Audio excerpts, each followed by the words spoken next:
Menteri Investasi dan Hilirisasi, Rosan Roeslani, mengakui bahwa total investasi Apple di Indonesia tidak mencapai 1 miliar dolar Amerika Serikat atau sekitar 16,3 triliun rupiah.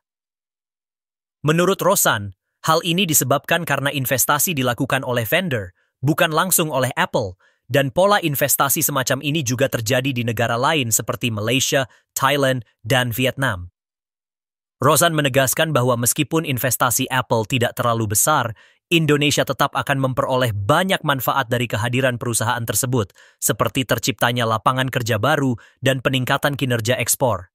Ia optimistis bahwa investasi Apple di Indonesia yang akan dimulai di Batam dapat berkembang hingga mencapai 10 miliar dolar Amerika Serikat di masa mendatang.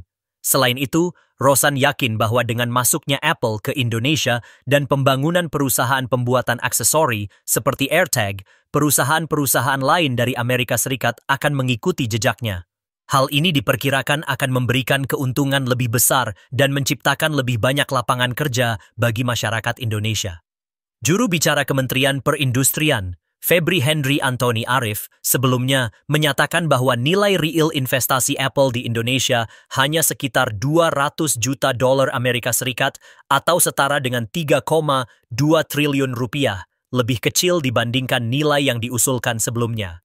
Hal ini disebabkan oleh metode perhitungan teknokratis dari Kementerian Perindustrian yang hanya memperhitungkan belanja modal atau capital expenditure.